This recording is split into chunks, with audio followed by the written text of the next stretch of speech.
नमस्कार दोस्तों, welcome back to channel. अगर आपकी दिलचस्पी अंतर्राष्ट्रीय संबंधों में है तो स्वागत है आपका चैनल पर।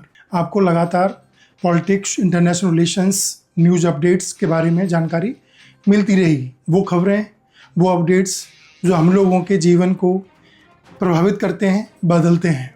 युद्ध तो रशिया और यूक्रेन के बीच भी चल रहा था, उसका पटाक्षेप इस युद्ध ने कर दिया क्योंकि ये बहुत ज़्यादा तीव्र हो गया और यूक्रेन और रशिया के वॉर को लोग भूल चुके हैं। बहरहाल आज की वीडियो का मुद्दा यह है कि भारत इजराइल और ईरान के साथ किसके साथ खड़ा है।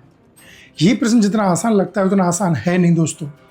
हमें शुरुआत से देखना पड़ेगा कि जब 1947 से लेकर 1965, 99, 1971 और 2025 भारत पाकिस्तान के बीच जब तनाव हुआ तो ईरान किसके साथ था और इजराइल किसके साथ था।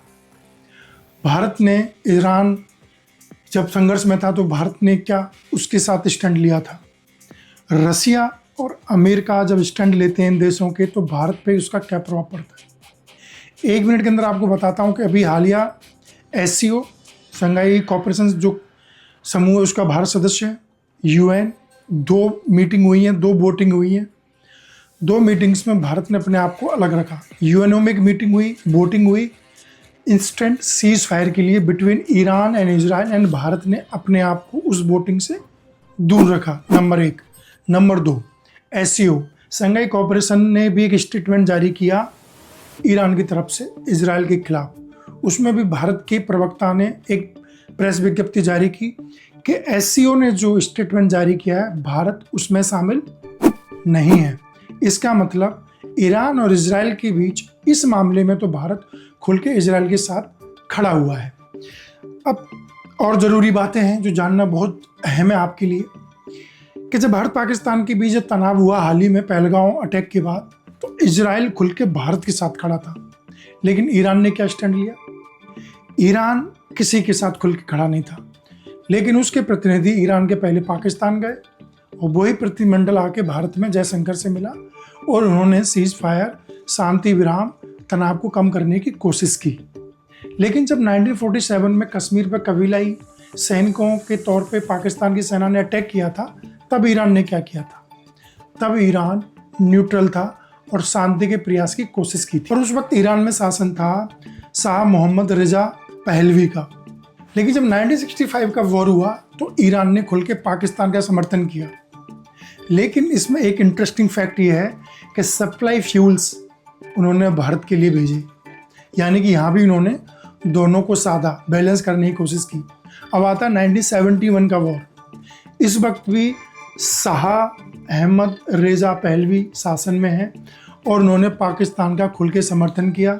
इंदिरा गांधी द्वारा वेस्ट पाकिस्तान में यानी कि बांग्लादेश को अलग बनाए जाने का घोर विरोध किया। सोवियत संघ उस वक्त भारत का साथ दे रहा था और उन्होंने सोवियत संघ के विरुद्ध भी जाके उन्होंने स्टेटमेंट्स जारी किए। फिर आता 99 का वॉर।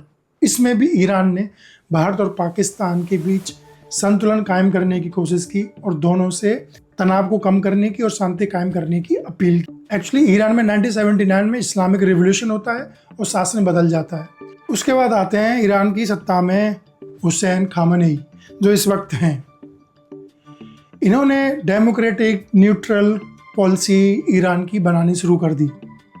आंतरिक तौर पे भले ही वो पाकिस्तान के साथ रहते हों, सिया सुन्नी मुस्लिम का मामला हो सकता है, लेकिन उन्होंने खुल के पाकिस्तान का समर्थन नहीं किया। लेकिन भारत का इजराइल के साथ खुले तौर पे समर्थन देना कितना जायज़ है जब ईरान मुस्लिम देश होते हुए भी पाकिस्तान के साथ उस तरीके से कभी खड़ा नहीं हुआ जिस तरीके से उसको होना चाहिए था। और इस वक्त जब युद्ध में इजराइल और ईरान लड़े हुए हैं तो पाकिस्तान खुल के ईरान के साथ खड़ा हुआ है। एक चीज़ और मज़ेदार है कि इजराइल को आज तक UN में फुल स्टेट संप्रभु राष्ट्र का दर्जा पाकिस्तान ने नहीं दिया है। इसलिए इजराइल के लिए बड़ा कन्वीनियंट है, बड़ा इजी है पाकिस्तान का विरोध करना और भारत के लिए खुल के समर्थन करना। But it is not as easy convenient for India to stand out for Israel, especially जब शंघाई कोऑपरेशन की बात आती है, UNO की बात आती है, अंतर्राष्ट्रीय संगठनों की बात आती है, तो भारत के लिए इतना आसान नहीं है। बट भारत इजराइल के साथ खुल के खड़ा हुआ है ईरान के विरुद्ध जाके। अगर ये जानकारी आपको रोचक लगी है, महत्वपूर्ण लगी है, तो आप वीडियो को लाइक कर सकते हैं, शेयर कर सकते हैं, सब्सक्राइब कर सकते हैं। ऐसे ही अपडेट्स के लिए, न्यूज़ के लिए, पॉलिटिक्स के लिए, ट्रेंड्स के लिए फॉलो करते रहें, जुड़े रहें। नमस्कार।